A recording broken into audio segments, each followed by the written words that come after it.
Chairman, Ms. Troy, you stated in your opening statement that this committee was indulging in fantasy detached from reality, that members of this committee and their witnesses make grand and vague accusations about government censorship, and that we are spreading conspiracy theories about government censorship. Would one of those conspiracy theories be that government-funded agencies were flagging and trying to censor official congressional accounts on social media? Are you denying that that occurred? I would have no knowledge of that. I'm not aware of that happening. Well, we're going to make you aware of that right now. Mr. Schellenberger, can you speak to this tweet? I saw that you flagged this in one of your recent articles on Substack.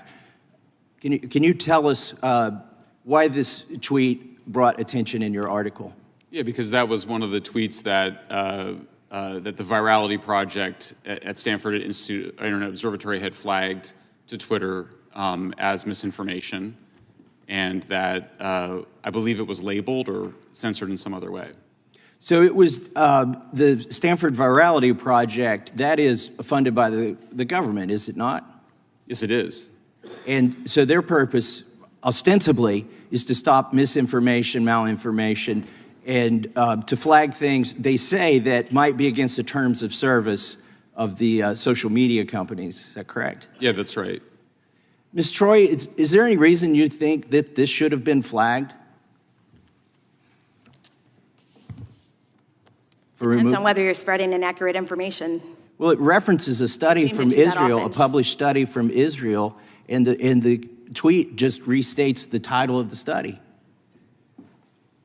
Does it trouble you that companies to review their policies? It's an internal choice. Yeah, are you going to sit here and maintain that it's a conspiracy theory that this occurred? We have the documents. Mr. Schellenberger has the documents that showed that this occurred. Well, then it was flagged for a reason. What's the reason? Is there ever a good reason to censor a member of Congress? This is my official account. This is not a personal account. This is not a campaign account. This is my communication with my constituents. And by the way, I bring this up not to claim that members of Congress have more right to free speech than the general public. In fact, I don't even think the press or the media has more rights to the First Amendment than the general public. The general public has the same rights that we have. And I bring this up to show, number one, that your testimony is false. But number two, if they can do this to a member of Congress's official account, they can do it to anybody. Mm-hmm. Now I want to move on to the origins of these programs. Mr. Schellenberger, can you tell us about the Cyber Threat Intelligence League? Was this just a group of vigilantes, concerned citizens, or was it in any way connected to the government? And what did they endeavor to do? Yeah, this was, so first of all, it's a pretty ludicrous founding, which was that this is a group of, it was Israeli, so-called former Israeli intelligence, former British intelligence also working at Microsoft, and others who basically said, we're going to volunteer our services. These are some of the world's greatest so-called cybersecurity professionals, volunteering their services to multi-billion-dollar hospital and healthcare organizations whose own IT organizations spend millions of dollars a year on cybersecurity, supposedly volunteering this. This was the premise of the whole thing. It then created this third part that I mentioned. They had physical security, cybersecurity, they added cognitive security, and the people that did that were 2 UK and US military contractors.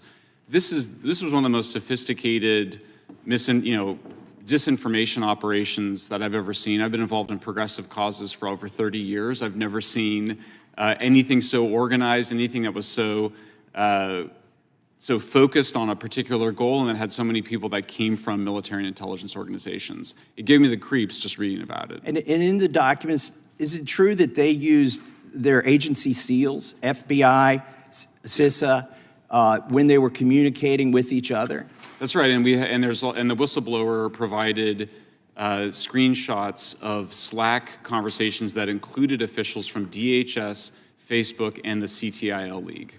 So it would be hard for somebody to claim that these folks weren't agents of the government or acting in coordination with the government or using things that they learned in their government. Were some of them still employed by the U.S. government when they were undertaking this? Yes, Pablo Brewer was working for the U.S. Navy at the time, and Many of the others were claiming to be volunteering their time even while working their day jobs for the government.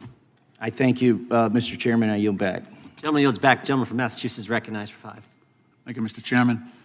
Mr. Chairman, there's a term in behavioral science called the weaponization of incompetence. That is, it refers to the tactic of employing deliberate or feigned ineptitude or stupidity in order to avoid an unwanted task or responsibility. And I dare say that is what the Republican leadership is involved in this committee. This is the last hearing, even though this subcommittee was launched with great fanfare, we have not had a hearing in this subcommittee, this select subcommittee, since July. And not only has so much time passed, but at today's hearing, we bring back the same 2 witnesses that we heard back in July. Actually, Mr. Schellenberger mentioned 9 months ago that he had been here. And so I'm just cognizant of the fact that this is an investigation of the federal government, right? The federal government. That's who we're supposed to be investigating. We have 4.3 million federal employees. We have 2 million retirees, all of whom would be available to come here and testify about their experience for these allegations of weaponization of the federal government. And yet, we bring back the same 2 witnesses we had many months ago, and we bring back, by her own description, a time traveler from Canada. I love Canada, by the way. And if this was a hearing on the Canadian government, I would have Canadians lined up out in the hallway, ready to testify. But the only witness here that actually experienced in the federal government and could testify to that is Ms. Troy, and I'm very thankful for her testimony. You know, I'm old enough to remember Republicans who knew what they were doing, and I miss them. I miss them. I'm old enough to remember a Republican president who stood up to Russian dictators, not suck up to Russian dictators. American presidents, Republicans, who told Mr. Gorbachev, take down this wall, stood up for democracy, defended our democratic allies in Europe, didn't look for excuses that, well, the money's not in the budget, so we can't defend Europe. And that's what I see here today. Ms. Troy, the effect of incompetence in government at extreme levels, is that not itself a threat to national security? Yes, it absolutely is. So in our government, we recently spent 22 days without a Speaker of the House due to infighting, and we went through multiple candidates. It was like an episode of one of those reality shows. We had another candidate, and the only reason the recent Speaker got elected is because he had the distinct quality that no one really knew him. And so he was chosen as our next Speaker. And the litmus test was whether or not the next Speaker was subservient enough and adherent enough to the former president who runs the Republican Party out of Mar-a-Lago. But that's not all. In June, the House Republican leadership brought us to the verge of a catastrophic default on our national debt, one that leading economists warned would be a first in American history and undermine the full faith and credit of the United States government and lead to a global economic meltdown. So now we're facing a war in Europe, a war in the Middle East. We're facing a looming shutdown again of the United States government, and we're dealing with the weaponization of the deep state, which seems pretty shallow at this point, with the paucity of witnesses that the Republican majority has produced. I hope at some point we get back to the business that America here, that sent us here to do. This is not it. This is crazy conspiracy theory that we're pursuing here, and we ought to get back to the business that America demands us by virtue of our oath of office. And I yield back.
Never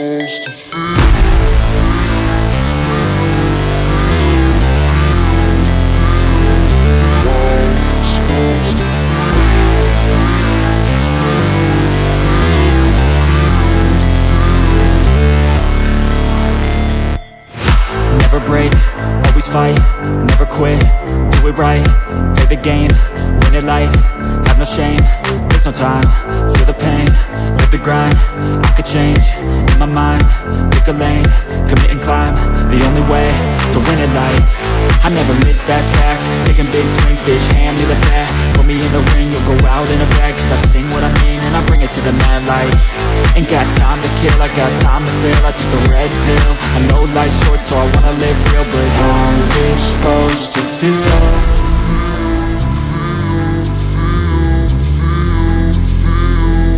How's it supposed to feel?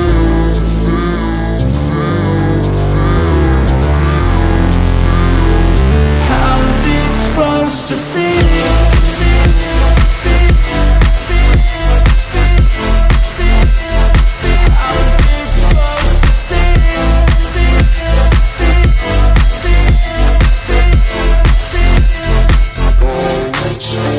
They wanna say my name, but they holding back. They wanna say they hate, but they know it's cap. I ain't play no games, I just do that's fact. And I don't feel no shame, it's a mood you lack. I go crazy, nah bitch I ain't lazy. Track after track, I work on the shit daily. Pass me the jack, right as fuel, got me hazy. About to unpack all these things I've been chasing.